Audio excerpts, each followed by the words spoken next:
Well, good afternoon. We're all members of the Energy and Commerce Committee, and we're here today because HHS Secretary Becerra has failed to follow the Constitution and the law.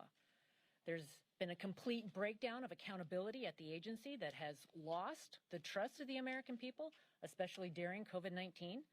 14 NIH officials, including Dr. Fauci, held unlawful positions and exercised authority that they didn't have, which included approving $26 billion in grants.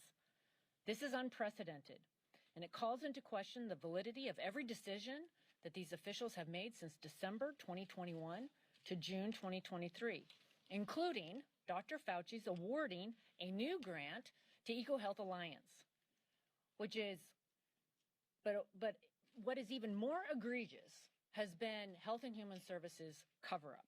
For more than a year, the administration has misled our committee throughout this investigation, and our question has been a pretty simple one. Can you show us the documents that Secretary Becerra followed the Constitution and the law in reappointing these 14 senior officials who exercised immense power and authority? The question, can you show us the documents? And we're still waiting. There needs to be accountability. No one is above the law. Americans need to know that their tax dollars are being spent responsibly, effectively, and lawfully, and that the people making these decisions are lawfully authorized to make them. So with that, I'm going to turn it over to the chairman of the Oversight and Investigations Subcommittee, Morgan Griffith. Thank you, Madam Chair.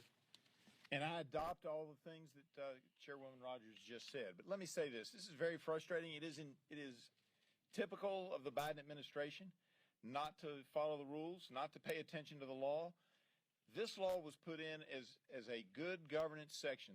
The reappointment of these agency heads was put in as a good government section of 21st Century Cures. And the idea was, let's take a look at various bureaucrats and make sure that they're being reappointed, and not reappointed as a matter of course, and not reappointed by somebody below the secretary, but reappointed by the secretary.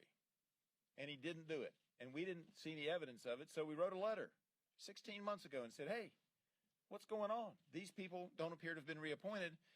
And they've basically played a shell game since then until a couple of weeks ago, saying, oh, yeah, it's all right, everything's okay, pay no attention to the man behind the curtain, it's all fine. And then suddenly, eventually they must have gotten around to realizing they were in violation of the law, and so they tried to do it retroactively. But everything, as the chairwoman said, from the end of December of 2021 until about 2 weeks ago, is now called into question.